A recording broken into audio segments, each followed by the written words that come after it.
Hello everybody, this is an analysis of the London presentation, because I said I would do one if there's anything interesting to talk about, and I found a couple things, but for the majority of this, it's mostly speculation. There's not a lot of hard facts, unlike the last gameplay presentation. So right here, if you look at the HP bars, you see that Noctis takes fall damage. He actually takes like 100 damage for not that big of a fall, so I expect that trying to do aerial combat and then just letting yourself drop to the ground is going to be very dangerous, especially in a fight, unless they mitigate falling damage in combat, which I don't suspect they'll do. And right here, this shadows the transport carrier. If you remember from the last video where the robot soldiers from Niflheim came in and joined the fight, that would be that right there. So you see that it's a random occurrence, but even though the threat gauge filled, they didn't actually fight, so I'm assuming that as soon as they see Noctis, they'll start engaging on him, because they are chasing after him after all. But for this demo, they're just trying to run to a specific place and avoid combat, so we didn't get to see much of it. And we can see this is actually the English version of the game, so you can see all the English UI and such. And right here, you can see in the background there is some kind of campsite, or judging by the RV. So it could be like a small town for Noctis's party to interact with, get items or whatever. Or, you know, just a place to camp. And I love when they just walk around the world, like, it just looks so nice. There's not a lot going on, but it just looks great. Something interesting to note is they actually have a waypoint set up for where they want to go, but it's not shown right now. So I'm not sure if that means they can only see it once they get close enough, or if it only shows if you're facing the direction of the waypoint. As you can see, it's right there, but it wasn't showing earlier.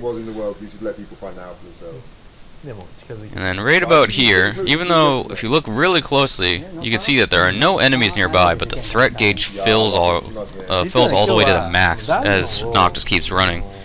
So there could be some kind of detection system for enemies, like different monsters, like, oh, if they see you, they'll come after you.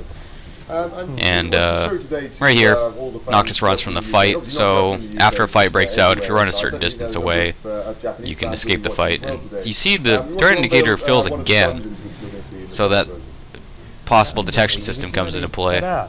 It might be smell, might be sound, like the Final Fantasy XI system. If you played Final Fantasy XI, it's kind of like that.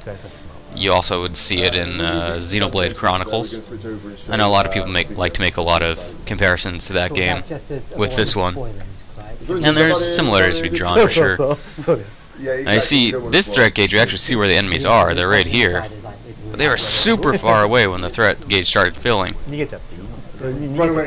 So it's really hard to tell. It's hard to tell if the threat gauge is just warning you that enemies are nearby, or if it's telling you that enemies are detecting you slowly. But you see the leashing distance on fights is really not that far. Now right here is crazy, because if you look at the levels, Noctis' parties are on level 40, but their HP is super low. So you can either have, there's either an attribute system where the player chooses how the party's member stats are growing, there's the gear is determining what the stats are, or you're just going to be super fragile. I don't know, but it's really weird if you stare at it. And right here they're going to cut to a demo, or cut to a video of the cave that we just went to explore. Now if you look at the HP gauges again, they're completely different, but it's just a demo. Well, it's a trailer that was cut with a lot of pre-edited footage, so they probably did multiple takes to get what they wanted, and I don't know why they didn't just use the level 40 characters, because apparently they had them. We're drifting into the deep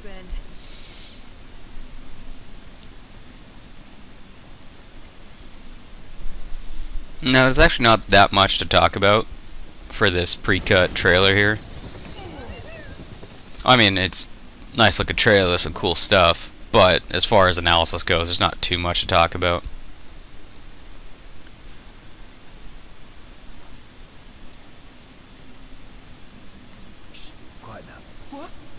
What we will see in a second here, though, is a couple UI changes. Right here on the left where the ability screen is. If you remember the last video, I pointed out there's a number there that we didn't really know what it was for, like it might have been an ability potency, but it's completely missing. And we can also see, if you look in the bottom left, the English names for the 3 combo parts. Break has turned into Crush, Rush has turned into Ravage, and Slash has turned into Vanquish. Which are interesting names. I think I probably prefer Rush to Ravage, but otherwise pretty good names. And the hit stop mechanic that we saw in the last video where the game would pause on every hit, it's been severely reduced. So that's good. Otherwise battles will take forever. Right here is interesting because the threat indicator is filling in what appears to be a cutscene. So either players are warned of battles in cutscenes, or you can zoom in the camera somehow.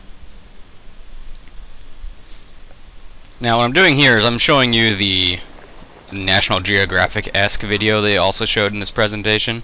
I don't really have anything to talk about, so I'm just going to let it play out, but I figured some people may not have seen it yet. So, here you go. There's a couple things, if you look out, some unique monsters that we're sure to be able to fight in the demo, because this trailer was made using all the in-game AI and models. This is all in-engine, according to Debata. So this is just the AIs playing themselves out, because all they did was take out Noctis's party, take out all the gameplay, and just move a camera around to watch monsters and animals. So I'm going to let the rest of this trailer play out in peace, so thank you for watching, everybody. Be sure to leave a comment and see what you think about the things I have found, and be sure to subscribe for further videos and more Final Fantasy 15 coverage in general. Thanks for watching, everybody. Bye.